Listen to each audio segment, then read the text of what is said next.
Hello friends, मैं पवन Kumar San daffodil के इस ऑनलाइन प्लेटफॉर्म पर एक बार फिर से आपका स्वागत करता हूं। तो लास्ट टाइम हम रक्त के बारे में पढ़ रहे थे। तो हमने रक्त में जाना कि रक्त है वो क्या है, एक प्रकार का तरल संयोजक है जिसे हम अर्ध ठोस तरल संयोजक भी बोल सकते हैं। फिर हमने रक्त के भाग पढ़े, प्लाज्मा पढ़ा और लास्ट टाइम हम पढ़ रहे थे रक्त कोशिकाएं या रक्त कणिकाएं पढ़ रहे थे। और उन रक्त कणिकाओं में सबसे पहले हमने क्या शुरू की थी, आरबीसी शुरू की थी। क्या शुरू की थी? आरबीसी। तो आज हम आरबीसी को डिटेल से पढ़ते हैं, ठीक है। देखिए आरबीसी को अपन क्या बोलते हैं? लाल रक्त कणिका। आरबीसी को अपन बोलते हैं लाल रक्त कणिका। अब एक बात बताइए, क्या आरबीसी एक कोशिका है या कणिका है? कोशिका और कणिका में क्या डिफरेंस है? कोशिका एवं कणिका में क्या डिफरेंस है बताइए। कोशिका एवं कणिका में क्या डिफरेंस है? आपको यहाँ पे याद रखना है कि आरबीसी है ना, आरबीसी एक प्रकार की प्रोकैरियोटिक कोशिका है। आरबीसी एक प्रकार की क्या है? प्रोकैरियोटिक कोशिका है, ठीक है। आरबीसी एक प्रकार की प्रोकैरियोटिक कोशिका है, लेकिन ये जरूरी नहीं है कि अपन प्रोकैरियोटिक कोशिका को क्या बोले? कणिका बोले। ये नहीं होता कि प्रोकैरियोटिक सेल को अपन क्या बोलेंगे? कणिका बोलेंगे। हकीकत में क्या होता है वो देखिए कि ये जो आरबीसी है ना, इसमें सेल डिवीजन या अपन हिंदी में बोले तो कोशिका विभाजन, क्या बोले? कोशिका विभाजन नहीं होता। आरबीसी में कोशिका विभाजन नहीं होता, सेल डिवीजन नहीं होता। इस कारण आरबीसी है वो क्या कहलाएगी? कणिका कहलाएगी, ठीक है। क्या कहलाएगी? कणिका। तो ऐसी कोशिकाएं जिसमें सेल डिवीजन नहीं होता उसे अपन क्या बोलते हैं? कणिका बोलते हैं, ठीक है। तो आरबीसी और डब्ल्यूबीसी है ना, इनमें सेल डिवीजन नहीं होता, याद रखना, इनमें सेल डिवीजन नहीं होता। आगे सुनिए, आगे बात करते हैं कि आरबीसी है वो अपने आप में क्या एक प्रकार की प्रोकैरियोटिक कोशिका है। क्या एक प्रकार की प्रोकैरियोटिक कोशिका है। अब सुनिए आगे, आरबीसी है उसे अपन क्या बोलते हैं? इरिथ्रोसाइट। क्या बोलते हैं? इरिथ्रोसाइट। आरबीसी को अपन बोलते हैं इरिथ्रोसाइट, ठीक है। आरबीसी को अपन बोलते हैं इरिथ्रोसाइट। इरिथ्रो का मतलब मैंने आपको बताया था लाल रंग से है। इरिथ्रो का मतलब किससे है? लाल रंग से है। इरिथ्रो का मतलब किससे है? लाल रंग से है। अब सुनिए, अब ये इरिथ्रोसाइट है ना, इसी से एक वर्ड बनता है इरिथ्रोपोइसिस। क्या बनता है? इरिथ्रोपोइसिस। इरिथ्रोपोइसिस बनता है, ध्यान में रह जाएगा क्या? इरिथ्रोसाइट से ही क्या बनता है? इरिथ्रोपोइसिस। इरिथ्रो का मतलब हो गया लाल रक्त कणिका या लाल रक्त कोशिका, लेकिन पोइसिस का अर्थ है निर्माण से। पोइसिस का अर्थ किससे है? निर्माण से है, यानी आरबीसी का निर्माण करने की प्रक्रिया। आरबीसी के निर्माण की प्रक्रिया है वो क्या कहलाती है? इरिथ्रोपोइसिस कहलाती है। आरबीसी के निर्माण की प्रक्रिया क्या कहलाती है? इरिथ्रोपोइसिस कहलाती है, ध्यान में रह जाएगा ना, इरिथ्रोपोइसिस। आगे देखिए, अब आरबीसी है उसकी संख्या की बात करते हैं। किसकी बात करते हैं? आरबीसी की संख्या की बात करते हैं। देखिए, आरबीसी की संख्या, या अपन ये बोलें कि रक्त में सर्वाधिक पाई जाने वाली, रक्त में सर्वाधिक पाई जाने वाली, रक्त में सर्वाधिक पाई जाने वाली कोशिका या कणिका कौन सी है? आरबीसी होती है। रक्त में सर्वाधिक पाई जाने वाली कोशिका, रक्त में सर्वाधिक पाई जाने वाली कोशिका कौन सी है? आरबीसी है, ठीक है। और ये आरबीसी है ना, कुल रक्त कणिकाओं का या कुल रक्त कोशिकाओं का लगभग कितना होती है? 99% होती है। कुल रक्त कोशिकाओं का लगभग कितना होती है? 99% होती है। अब देखिए, एक सामान्य पुरुष में, एक सामान्य मानव में बोलते हैं, एक सामान्य मानव में आरबीसी की संख्या है ना लगभग 5 मिलियन होती है। कितनी होती है? 5 मिलियन। 5 मिलियन का मतलब है लगभग 50 लाख। लगभग 50 लाख। कितनी होगी? लगभग 50 लाख होगी। आगे बात करें, अब एक सामान्य मानव यानी एक आदर्श मानव की बात हो रही है। एक आदर्श मानव, आदर्श मानव कौन सा होता है? संस्कारी मानव आदर्श मानव होता है क्या? आदर्श मानव से मतलब है एक ऐसा व्यक्ति जिसकी हाइट है वो 5.6 से अबोव, जो 5.6 के अबोव हो तथा उसका वजन है वो लगभग 72 किलोग्राम हो। वजन कितना होना चाहिए उसका? 72 किलोग्राम, और उसकी हाइट है वो 5.6 से थोड़ी ज्यादा हो सकती है या 5.6 बोल सकते हैं। ठीक है, तो उसमें आरबीसी की संख्या कितनी होती है? 5 मिलियन से 5 मिलियन या 50 लाख, 5 मिलियन या 50 लाख। क्लियर है बात? अब सुनिए, अब बात करी जाए सामान्य मादा, एक सामान्य मादा एवं नर में। तो सामान्य नर में आरबीसी कितनी होती है? एक सामान्य नर में आरबीसी कितनी होती है? तो सामान्य नर में आरबीसी की संख्या आपने 50 से 55 लाख होती है, 50 से 55 लाख, याद रह जाएगा ना। एक सामान्य नर में आरबीसी की संख्या 50 से 55 लाख होती है। एक सामान्य नर में आरबीसी की संख्या 50 से 55 लाख होती है। या अपन ये बोल सकते हैं 5.5 इंटू 5.5 इंटू 10⁻⁶ 10⁻⁶ आरबीसी पर mm क्यूब। ठीक है, 5.5 इंटू 5.5 इंटू 10⁻⁶ आरबीसी पर mm क्यूब। यानी अगर आप एक mm क्यूब के mm पर एक m के अगर आप क्यूब काटोगे ना, तो एक क्यूब के अंदर लगभग 50 से 55 लाख आरबीसी एक पुरुष में उपस्थित होती है। Got it? अब देखिए अगला, एक सामान्य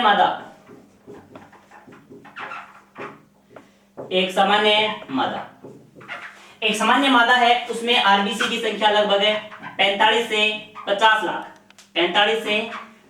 लाख पर mm क्यूब होती है। या अपन ये बोल सकते हैं 4.5 इंटू 10⁻⁶ आरबीसी पर mm क्यूब। ध्यान में रह जाएगा क्या? गौर करना, 4.5 इंटू 10⁻, या 4.5 इंटू 10⁻⁶ आरबीसी पर mm क्यूब एक सामान्य मादा में उपस्थित होती है। अगर बात की जाए एक सामान्य नर में या सामान्य व्यक्ति में आरबीसी की संख्या कितनी होती है? लगभग 5 मिलियन, या लगभग 50 से 55 लाख, या लगभग 50 से 55 लाख। या अपन ये बोल सकते हैं एक सामान्य नर में आरबीसी की संख्या 50 से 55 लाख, और सामान्य मादा में आरबीसी की संख्या 45 से 50 लाख होती है। Get it? अब याद रखना, महिलाओं में आरबीसी की संख्या कम होती है, महिलाओं में आरबीसी की संख्या कम होती है। ऐसा मत बोल देना कि अक्सर खून पीने का कार्य तो महिला वर्ग ही करता है, लेकिन फिर भी उनमें खून की मात्रा या आरबीसी की मात्रा कम है। ठीक है, ऐसा कुछ नहीं है।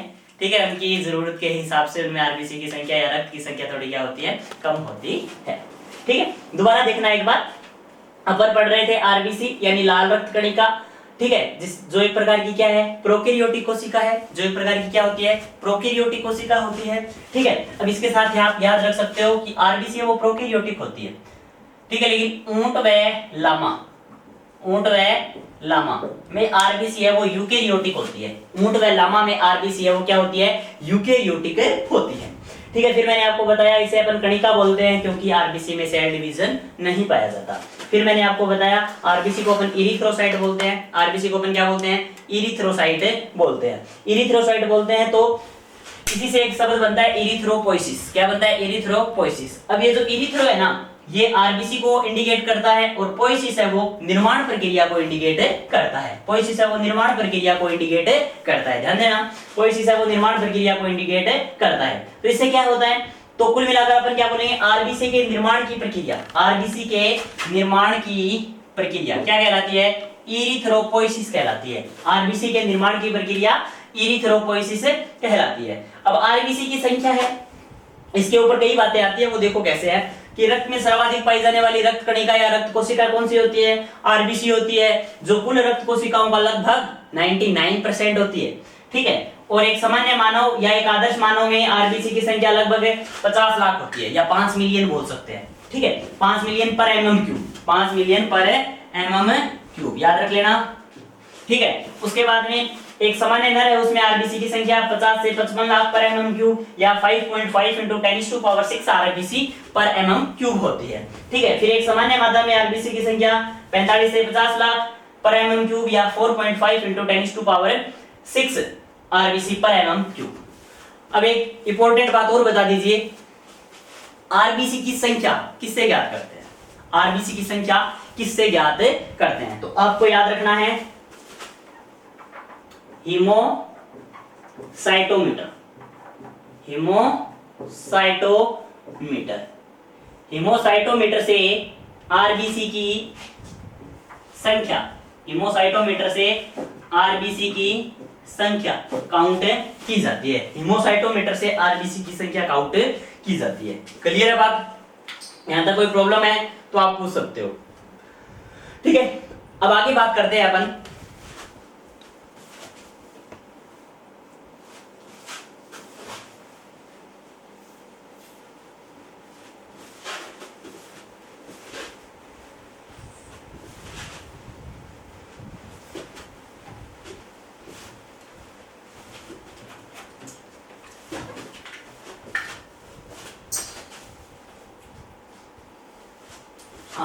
आगे बात करते हैं अपन आरबीसी के साइज की, आरबीसी का आकार एवं आकृति की बात करते हैं। ठीक है, सुनो, देखो एक तो होते हैं स्तनधारी,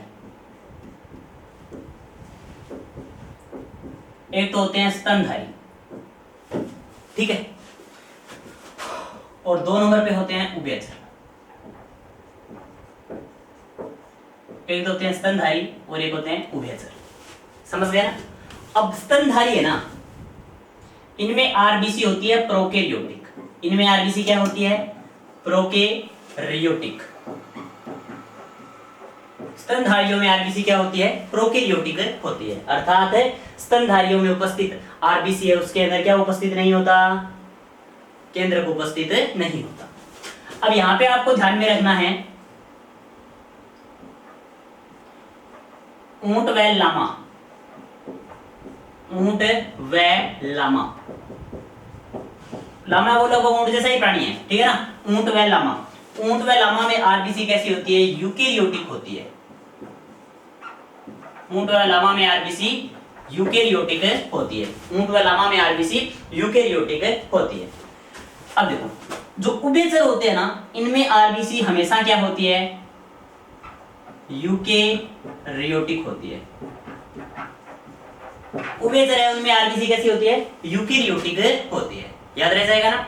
अब सुनिए आगे, अब यहां पर अपन बात करते हैं जो स्तनधारी है, जो स्तनधारी है उनकी आरबीसी, स्तनधारी है उनकी आरबीसी कैसी होती है? बाइकॉनकेव होती है। कैसी होती है? बाइकॉनकेव। स्तनधारियों की आरबीसी बाइकॉनकेव होती है, समझ गए ना? स्तनधारियों की आरबीसी कैसी होती है? बाइकॉनकेव होती है। कॉनकेव का मतलब क्या होता है? अवतल, और बाई मतलब बोथ साइड, ठीक है? ये बोथ साइड से क्या होगी? दोनों साइड से क्या होगी? अवतल होगी। इसका मतलब क्या है? उभयावतल, उभयावतल, समझ गए ना? उभयावतल, बाइकॉनकेव यहाँ उभयावतल होती है। कई बार कुछ बुकों में इसे तस्त्रीनुमा भी बोल देते हैं, ठीक है? तो ज्यादा सबसे करेक्ट आंसर कौन सा है? बाइकॉनकेव या उभयावतल, ठीक है? यानी दोनों साइड से पिच की हुई इस प्रकार से यह अवतलाकार होती है, ठीक है? अब देखो आगे, अब आगे अपन बात करें जो उभयचर प्राणी है, जो उभयचर प्राणी है, उभयचर प्राणियों की आरबीसी बाई कॉन्वेक्स होती है, बाई कॉन्वेक्स। उभयचर प्राणियों की आरबीसी बाई कॉन्वेक्स होती है, याद रह जाएगा ना? उभयचर प्राणियों की आरबीसी कैसी होती है? बाई कॉन्वेक्स होती है। बाई कॉन्वेक्स का मतलब, कॉन्वेक्स का मतलब उत्तल होता है ना, तो बाई, बाई का मतलब बोथ साइड और कॉन्वेक्स का मतलब उत्तल, यानी दोनों साइड से उत्तल। तो अपन क्या बोलेंगे? उभयोत्तल। क्या बोलेंगे? उभयोत्तल, यानी दोनों तरफ से उत्तल, यानी दोनों साइड से उभरा हुआ। तो जो उभयचर है उनकी आरबीसी होती है उभयोत्तल, और जो स्तनधारी है उनकी आरबीसी कैसी होती है? बाइकॉन्केव या उभयावतल। Got it?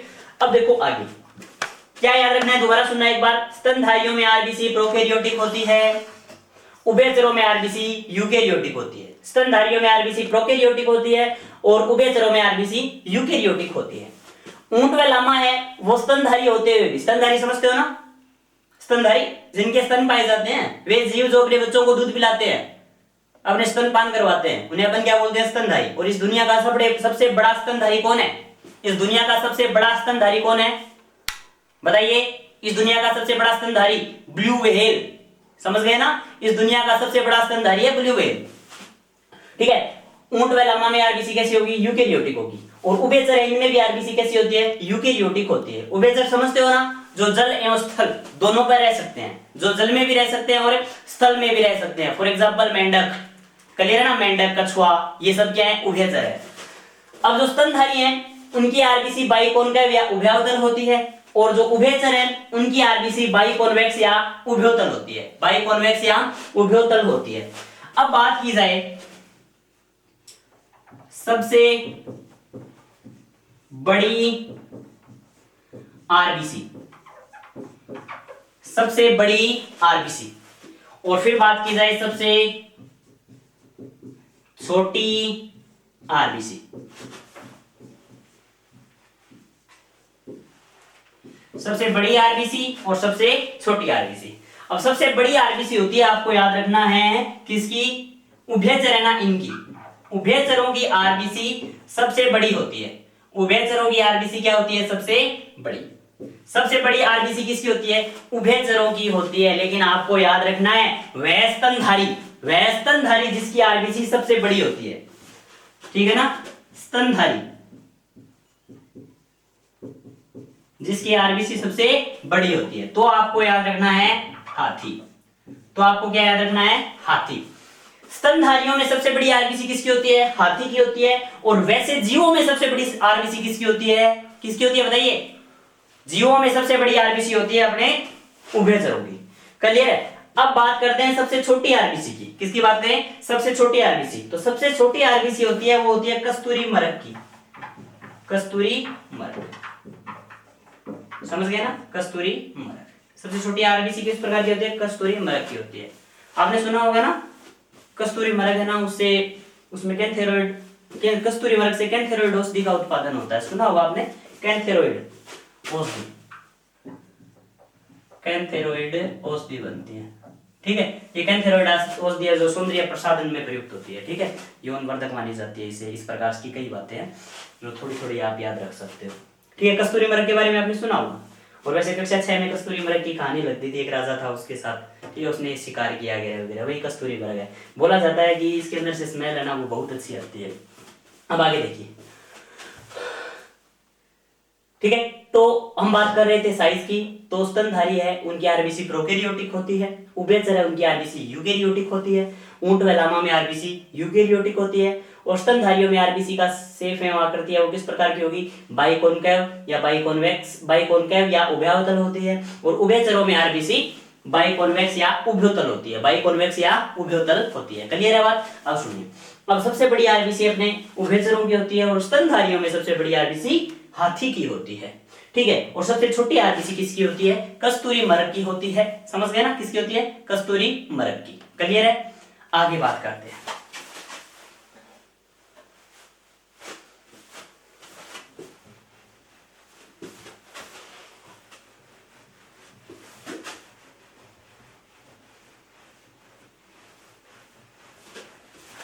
अब बात की जाए कि आरबीसी का निर्माण कहां होता है, कब शुरू होता है, कैसे शुरू होता है, वो देखिए।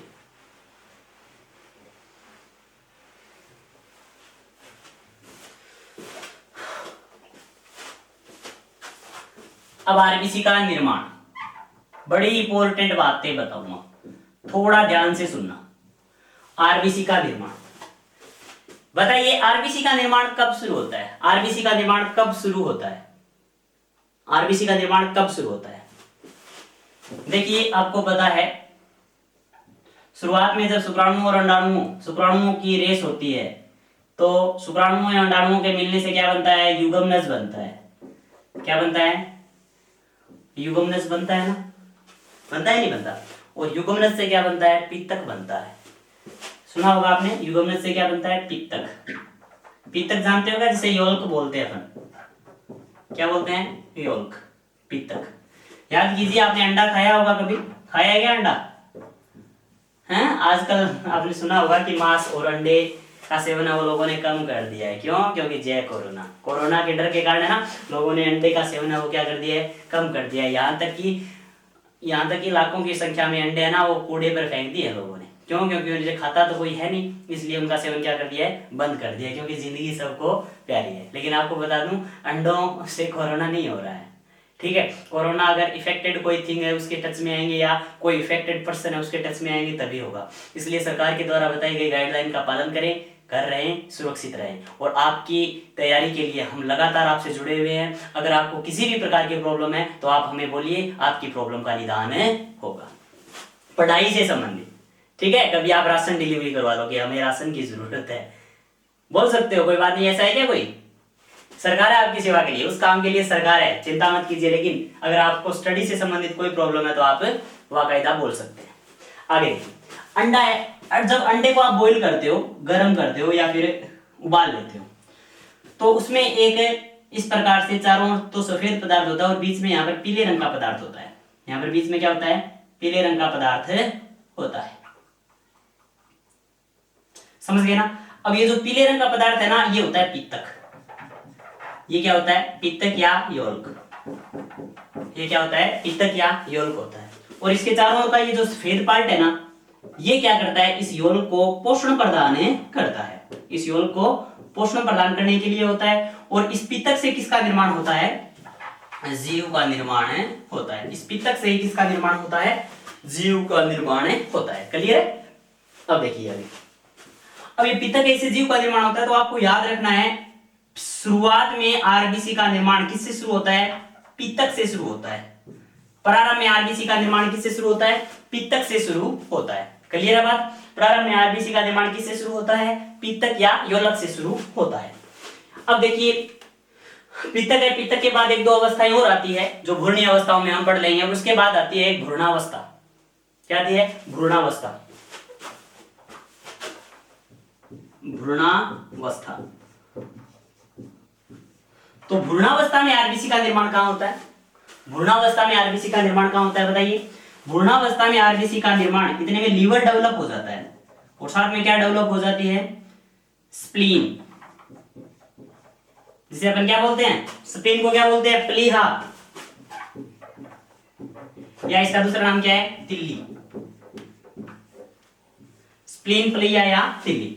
तो भ्रूणावस्था या शेषावस्था में आरबीसी का निर्माण स्प्लीन में होता है, तिल्ली में होता है। उसके अलावा आरबीसी का निर्माण भ्रूणावस्था में कहां होगा? लीवर में होगा। उसके अलावा आरबीसी का निर्माण कहां होता है? लीवर में होता है। क्लियर है बात? देखिए, आरबीसी का निर्माण है वो पित्तक से प्रारंभ होता है। पित्तक अवस्था होती है ना, या योल्क अवस्था होती है, उससे प्रारंभ होता है। योल्क आपको मैंने बता दिया, जो अंडे के अंदर का जो पीला पदार्थ है ना, वो। कभी आप भी पित्तक थे, कभी आप भी एक पित्तक थे, ठीक है। आपका ये जो जीवन, ये जो निखरा हुआ रूप है ना, वो एक पित्तक से ही शुरू हुआ था, ठीक है। अब सुनो,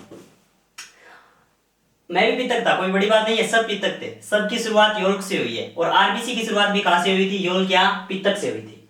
अब देखो आगे, अब ये जो आरबीसी है, इसका निर्माण पित्तक से शुरू हो गया। अब पित्तक अवस्था के एक दो अवस्थाओं के बाद किसका निर्माण होता है? भ्रूणावस्था या भ्रूण का निर्माण होता है। और भ्रूणावस्था में आरबीसी का निर्माण लीवर या स्प्लीन में होता है। किसमें होता है? लीवर या स्प्लीन में होता है, ठीक है। अब आगे बात अगर अपन करें ना, तो युवावस्था, अगर आगे बात की जाए, युवावस्था, युवावस्था, तो युवावस्था में आरबीसी का निर्माण कहां होता है? अस्थि मज्जा या बोन मैरो में होता है। युवावस्था में आरबीसी का निर्माण कहां होता है? अस्थि मज्जा, अस्थि मज्जा या बोन मैरो में होता है। अस्थि मज्जा या बोन मैरो में होता है। उम्मीद करता हूं यहां तक अगर आपको कोई प्रॉब्लम नहीं है। दोबारा सुन लीजिए कि युग्मनज है, आरबीसी का निर्माण है वो पित्तक से शुरू होता है। फिर हमने ये पढ़ा कि भ्रूणावस्था में आरबीसी का निर्माण लीवर या स्प्लीन में होता है, और युवावस्था में आरबीसी का निर्माण अस्थि मज्जा या बोन मैरो में होता है, ठीक है। अब देखिए आगे,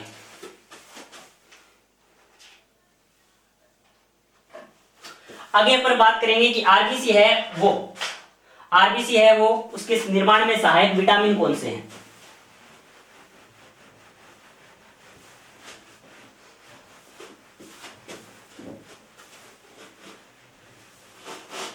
देखिए आगे, आरबीसी निर्माण में सहायक विटामिन,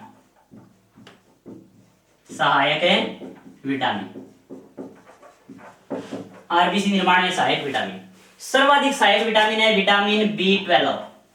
विटामिन B12 याद रह जाएगा। फिर 2 नंबर पे है विटामिन B9 और 3 नंबर पे है विटामिन B6। सबसे ज्यादा सहायक है विटामिन B12, फिर है B9 और फिर है B6। और विटामिन B12 है ना, इसे अपन क्या बोलते हैं, साइनोकोबालामिन बोलते हैं। क्या बोलते हैं, साइनोकोबालामिन,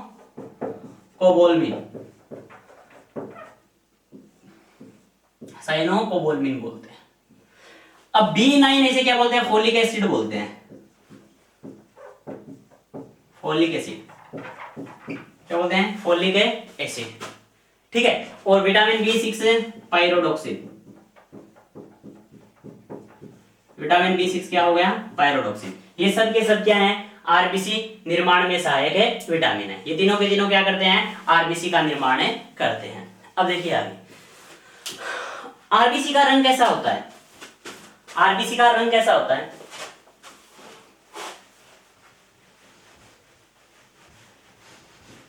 आरबीसी का रंग कैसा होता है,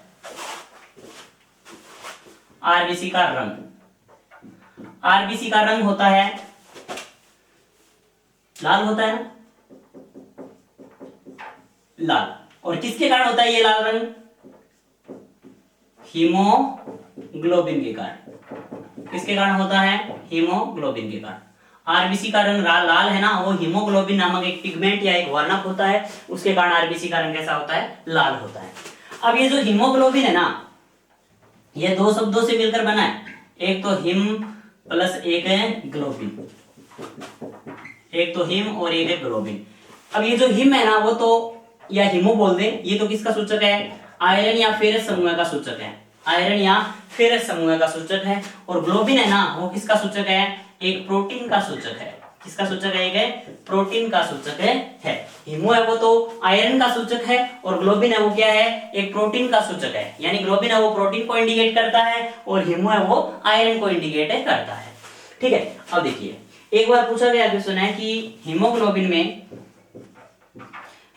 में आयरन का कौन सा यौगिक उपस्थित होता है, आयरन का कौन सा यौगिक उपस्थित होता है, कौन सा यौगिक उपस्थित होता है बताइए। तो आयरन का कौन सा यौगिक उपस्थित होता है, तो आपको याद रखना है हीमेटिन। कौन है, हीमेटिन, ठीक है। तो हीमोग्लोबिन में आयरन का हीमेटिन नामक यौगिक उपस्थित होता है। हीमोग्लोबिन में आयरन का हीमेटिन नामक कंपाउंड है वो क्या होता है, उपस्थित होता है। अब मुझे ये बताइए, याद रह जाएगा ना, आरबीसी का रंग लाल होता है किसके कारण, हीमोग्लोबिन के कारण, ठीक है। हीमोग्लोबिन है, उसकी उत्पत्ति हीमो प्लस ग्लोबिन शब्द से मिलकर हुई है। हीमो का मतलब हो गया आयरन और ग्लोबिन का मतलब हो गया प्रोटीन, ठीक है। ग्लोबिन का मतलब क्या हो गया, प्रोटीन। आगे देखो,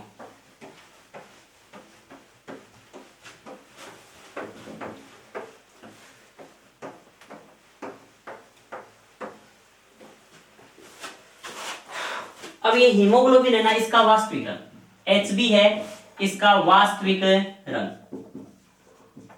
हीमोग्लोबिन का वास्तविक रंग बताइए। हीमोग्लोबिन का वास्तविक रंग कैसा होता है, तो आपको याद रखना है बैंगनी। हीमोग्लोबिन का वास्तविक रंग है वो बैंगनी होता है, समझ गए ना। हीमोग्लोबिन का वास्तविक रंग कैसा होता है, बैंगनी। अब बात की जाए Hb के कारण रक्त या आरबीसी का रंग, रक्त या आरबीसी का रंग कैसा होगा, लाल होगा। कैसा होगा, लाल। हीमोग्लोबिन के कारण रक्त या आरबीसी का रंग कैसा होता है, लाल होता है।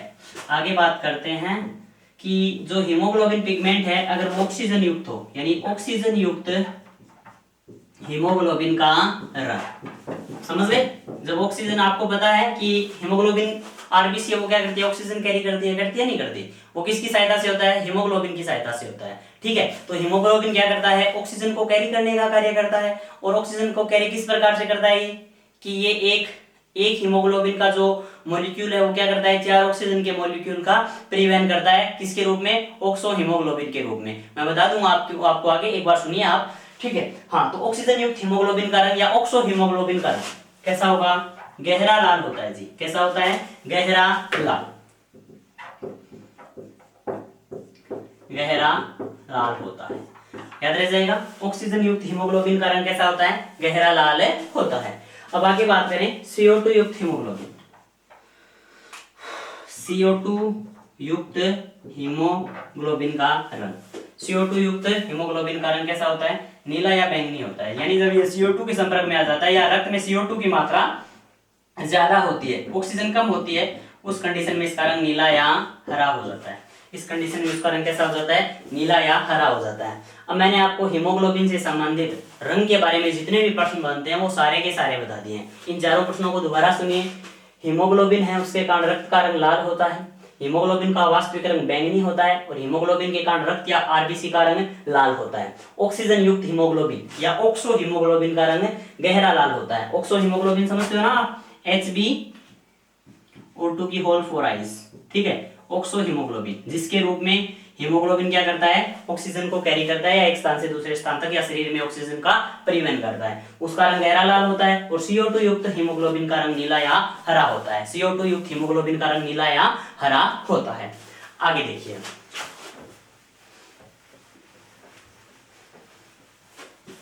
और एक बात और बता दीजिए, हीमोग्लोबिन में आयरन का कौन सा यौगिक उपस्थित होता है? हीमोग्लोबिन में आयरन का कौन सा यौगिक उपस्थित होता है? हीमेटिन उपस्थित होता है। कौन उपस्थित होता है? हीमेटिन उपस्थित होता है। अब देखो आगे, ये जो हीमोग्लोबिन है वो उपस्थित कहां होता है? हीमोग्लोबिन पाया कहां जाता है? आरबीसी पर पाया जाता है। हीमोग्लोबिन किस पर पाया जाता है? आरबीसी पर पाया जाता है। और इसका मुख्य कार्य क्या है? O2 का परिवहन, O2 का परिवहन, ऑक्सीजन का परिवहन मुख्य रूप से कौन करता है? हीमोग्लोबिन ही करता है। ऑक्सीजन का परिवहन आरबीसी या हीमोग्लोबिन करता है। क्लियर है बात? अगर आपके सामने आरबीसी और हीमोग्लोबिन दोनों आ जाए ना तो आप हीमोग्लोबिन को वरीयता दोगे, ठीक है ना? हाँ, ऑक्सीजन का परिवहन कौन करता है? हीमोग्लोबिन करता है। किसके रूप में करता है वो देखिए, ये करता है ऑक्सो हीमोग्लोबिन, ऑक्सो हीमोग्लोबिन।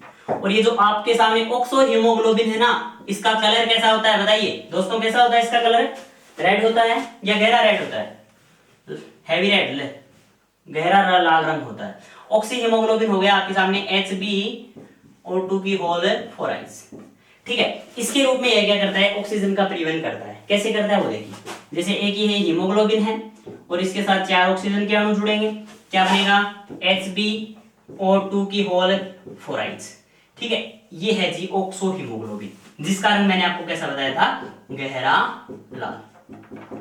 जिसका रंग मैंने आपको कैसा बताया था? गहरा लाल बताया था। आगे सुनिए, अब ये जो ऑक्सो हीमोग्लोबिन है ना, ये जो ऑक्सो हीमोग्लोबिन है वो एक प्रकार का उत्क्रमणीय परिवर्तन है।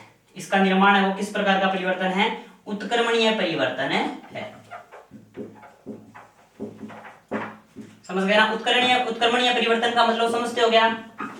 कि जैसे उत्क्रमणीय परिवर्तन को इस प्रकार से दर्शाते, देखिए,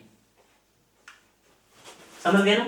कि जिस स्पीड से और जिस सिचुएशन में ऑक्सीजन और हीमोग्लोबिन मिलकर ऑक्सो हीमोग्लोबिन का निर्माण करते हैं ना, ठीक उसी स्पीड से उसी सिचुएशन में वापस ऑक्सो हीमोग्लोबिन किसका निर्माण कर सकता है? ऑक्सीजन और हीमोग्लोबिन में दोबारा टूट सकता है। तो ये बात किसके बारे में थी? हीमोग्लोबिन के बारे में थी। अब आगे बात करते हैं हीमोग्लोबिन की मात्रा।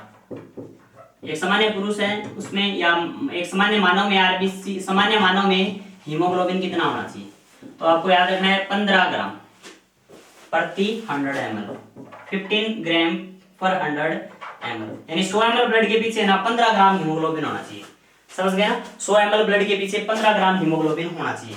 इस संख्या में थोड़ा सा डिफरेंस है, देखिए कि अगर नर की बात करें ना तो सीधा 15 ग्राम आ जाता है, 15 ग्राम पर 100 ml, और मादा है ना इसमें लगभग 14 से 14.5 ग्राम प्रति 100 ml होना चाहिए। क्लियर है?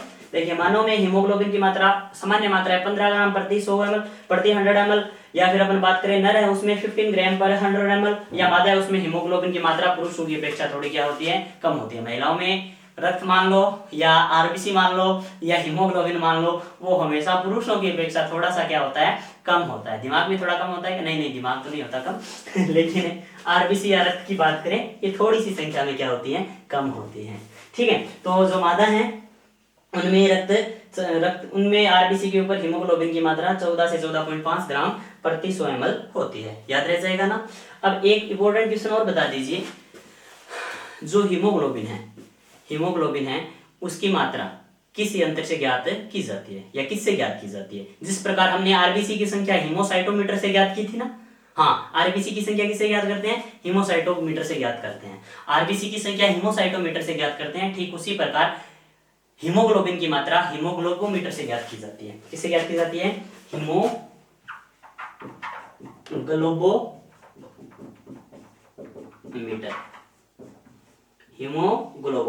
हीमोग्लोबोमीटर से क्या ज्ञात किया जाता है? हीमोग्लोबिन की मात्रा। शरीर में हीमोग्लोबिन की मात्रा किससे ज्ञात की जाती है? हीमोग्लोबोमीटर से ज्ञात की जाती है। ठीक है। हाँ, तो हमने क्या पढ़ा है कि हीमोग्लोबिन है वो आरबीसी पर उपस्थित होता है, यह ऑक्सीजन का परिवहन करता है। ठीक है। जो किसके रूप में ऑक्सीजन का परिवहन करता है? ऑक्सो हीमोग्लोबिन के रूप में परिवहन करता है। और हीमोग्लोबिन और ऑक्सीजन आपस में रिएक्ट करके किसका निर्माण करते हैं? Oxo haemoglobin. ठीक है, जिसका रंग कैसा होता है? गहरा लाल होता है। और इसका निर्माण एक प्रकार का क्या है? उत्क्रमणीय परिवर्तन है। कहने का मतलब इस अभिकारक से ये जो उत्पाद बना है, तो इस उत्पाद से वापिस यही अभिकारक प्राप्त हो सकते हैं। ठीक है। फिर मैंने बताया कि मानव में हीमोग्लोबिन की मात्रा 15 ग्राम प्रति 100 ml होती है। नर में हीमोग्लोबिन की मात्रा 15 ग्राम प्रति 100 ml और मादा में हीमोग्लोबिन की मात्रा 14 से 14.5 ग्राम प्रति 100 ml होती है। और हीमोग्लोबिन की मात्रा है वो हीमोग्लोबोमीटर से ज्ञात की जाती है। किसे ज्ञात की जाती है? हीमोग्लोबोमीटर से ज्ञात की जाती है। अब आगे देखिए, एक बात और देख लीजिए, बड़ी अच्छी बात है।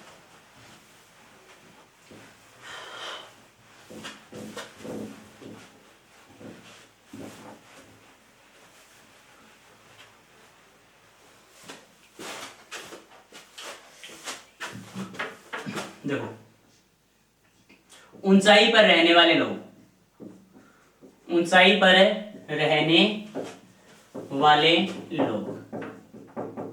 कैसे होते हैं?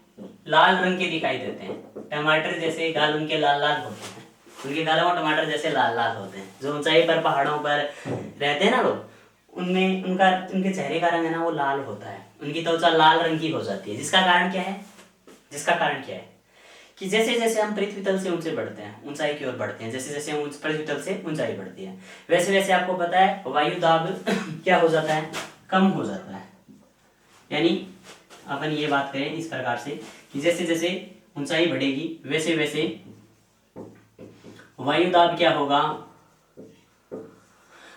कम होगा। वैसे वैसे वायु दाब क्या होगा? कम होगा। क्लियर है? जब वायु दाब कम होगा तो कहने का मतलब ऑक्सीजन की मात्रा घटेगी। ऑक्सीजन की मात्रा घटेगी तो ऑक्सीजन की मात्रा बढ़ेगी तो शरीर को ऑक्सीजन की आपूर्ति करवाने के लिए आरबीसी की संख्या बढ़ जाएगी। आरबीसी की संख्या बढ़ेगी तो हीमोग्लोबिन की मात्रा भी बढ़ जाएगी। और जब हीमोग्लोबिन की मात्रा बढ़ जाएगी, एचबी की मात्रा बढ़ जाएगी। जब हीमोग्लोबिन की मात्रा बढ़ जाती है तो चेहरे का रंग कैसा दिखाई देगा? लाल दिखाई देगा। इस स्थिति को क्या बोलते हैं? स्थिति को पॉलीस्थाइनिया बोलते हैं। क्या बोलते हैं? स्थिति को पॉलीसिथाइनिया बोलते हैं। ठीक है, स्थिति को क्या बोलते हैं? पॉलीसिथाइनिया बोलते हैं। ऊंचाई पर रहने वाले लोग बोल दो, ऊंचाई पर रहने वाले लोग हैं उनमें आरबीसी का स्तर बढ़ जाता है। ठीक है, इस स्थिति को अपन क्या बोलते हैं? पॉलीस्थाइनिया। और यह आरबीसी का स्तर है ना वो लगभग 30% तक बढ़ता है। कितने तक है? 30%। ठीक है, आरबीसी की मात्रा है वो 30% तक बढ़ जाती है, जिसे अपन क्या बोलते हैं? पॉलीस्थाइनिया बोलते हैं। उसके अलावा जब हम सो रहे होते हैं उस समय हमें आरबीसी की संख्या या ऊर्जा की आवश्यकता क्या होती है? कम होती है। ठीक है, ऑक्सीजन की कैरी करने की क्षमता उसमें आरबीसी की क्या हो जाती है? कम हो जाती है। तो आरबीसी अपने आप ही ना अपनी मात्रा में 5% क्या कर लेती है? कम ही कर देती है। क्लियर है ना बात? सुनिए तो, हाँ, आरबीसी है, आरबीसी सोते समय 5% क्या हो जाती है? कम हो जाती है। सोते समय आरबीसी की मात्रा है वो 5% क्या हो जाती है? कम हो जाती है। ओके, कोई दिक्कत है तो बताइए। कोई दिक्कत नहीं है ना? हाँ, तो ये सब किसके बारे में था? आरबीसी के बारे में था। अगली क्लास में हम आरबीसी से संबंधित रोग एवं डब्ल्यूबीसी के बारे में पढ़ेंगे। उससे पहले लास्ट टाइम हमने क्वेश्चन पढ़ा था, याद है क्या? हाँ, लास्ट टाइम हमने क्वेश्चन पढ़ा था, शरीर में रक्त की जो कमी आ जाए, शरीर में जो रक्त की कमी आ जाए उससे क्या कहते हैं? शरीर में रक्त की कमी आ जाए ना, उस स्थिति को क्या बोलते हैं? इस्कीमिया बोलते हैं। क्या बोलते हैं? इस्कीमिया। याद रख लेना, सी नंबर ऑप्शन था या, हाँ वो गौर कर लेना, इस्कीमिया याद रह जाएगा ना। शरीर में रक्त की कमी आने की स्थिति को अपन क्या बोलते हैं? इस्कीमिया बोलते हैं। और आज का क्वेश्चन है आपका वो देखिए, इसका जवाब आपको कमेंट बॉक्स में देना है। बहुत अच्छे अच्छे क्वेश्चन मैं आपके सामने लाऊंगा। हाँ, तो आज का क्वेश्चन है रक्त विलयन है, रक्त विलयन है। नंबर 1 कोलाइडी विलयन, कोलाइडी विलयन। नंबर 2 बफर विलयन, नंबर 2 बफर विलयन। नंबर 3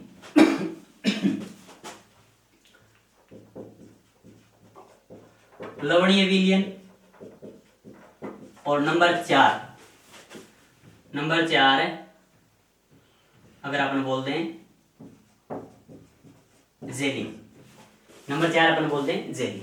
तो आपको बताना है रक्त किस प्रकार का विलयन है, कोलाइडी विलयन है, लवणीय विलयन है, या बफर विलयन है, या जेली है। ठीक है, इसका जवाब आप कमेंट बॉक्स में दे सकते हैं। और अपन मिलते हैं एक छोटे से ब्रेक के बाद अगले एपिसोड में। तब तक के लिए आपको थैंक यू।